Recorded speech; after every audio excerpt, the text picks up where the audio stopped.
For more than 80 years now, Gone with the Wind has been this total giant of a movie. It's the film that pretty much defined the golden age of Hollywood, and for so many people, it's still the ultimate epic. But, and this is a big but, its legacy is, well, it's deeply, deeply complicated. So yeah, let's get right into it. So, really, this is the question at the heart of it all. It's like the film has these two completely different identities, right? On one side, it's this treasured, iconic masterpiece. But on the other, it's a piece of really harmful propaganda that completely rewrites history. So how on earth can it be both of those things at the same time? Let's break that down. All right, Section 1, the making of a legend. So before we get into the controversy, we first have to wrap our heads around why this film became such a legend in the first place. I mean, this wasn't just another movie. It was a massive cultural event, really the gold standard for a whole style of Hollywood filmmaking. So, the film comes out in 1939, which a lot of people say is literally the greatest year in movie history. And Gone with the Wind was seen as the crown jewel of that year. It came right out of the old Hollywood studio system, which was just this incredibly well-oiled machine built to churn out these huge, immersive, spectacular movies. And the way it worked, well, it used a very specific and very powerful set of filmmaking tools. And that brings us to this idea of classical Hollywood cinema. I know, it sounds a little academic, but it's actually a pretty simple formula for what made these movies so darn effective.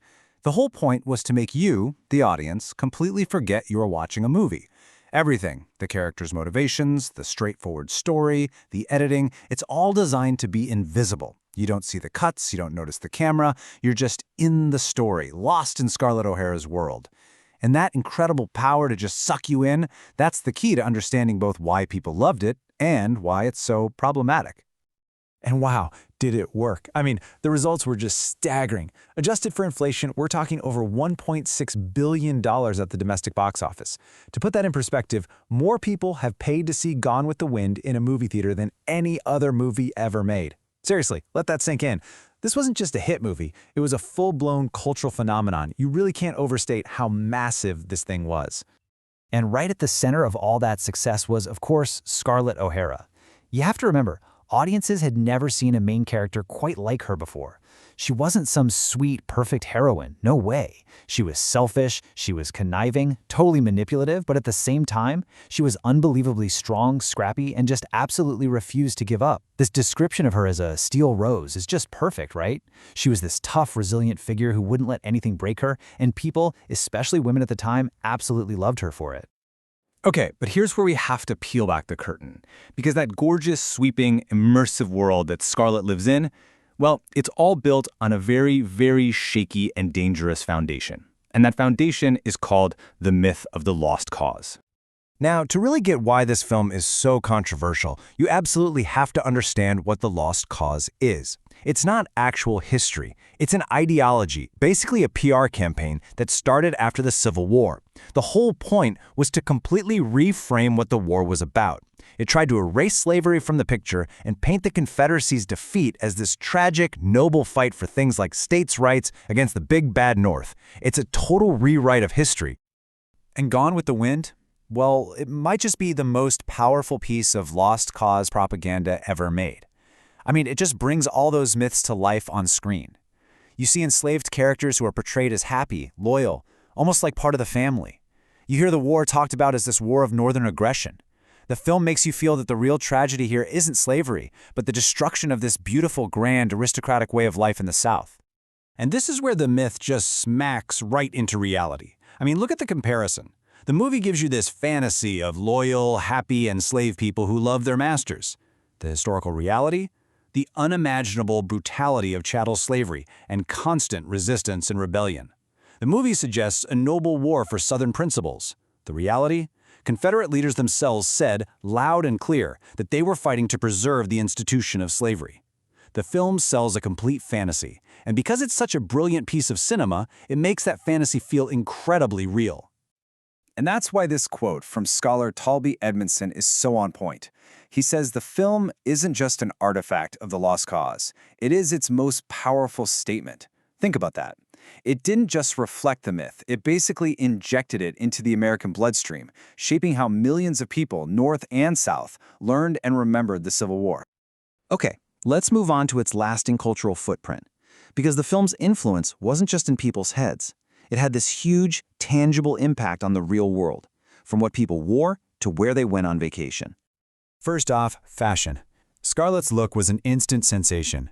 Those huge, poofy gowns, they started a whole trend for that antebellum style. MGM even sold dress patterns so women could make their own. And that famous green curtain dress, it became more than just a costume. For people living through the Great Depression and then World War II, it was this perfect symbol of the make-do and mend spirit, of being resourceful and making something beautiful out of nothing. And then there was tourism. The movie created this romantic vision of the Old South that people wanted to see for themselves. Thousands of tourists started flocking down south, literally looking for Tara, which of course was a completely fictional place. And what happened?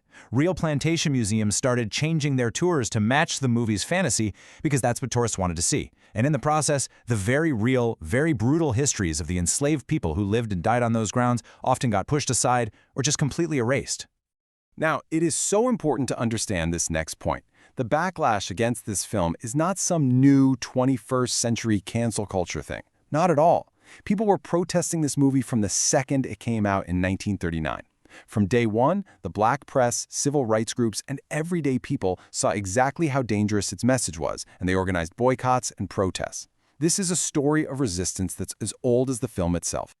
And this quote from 1940 from the Chicago Defender just sums it up perfectly.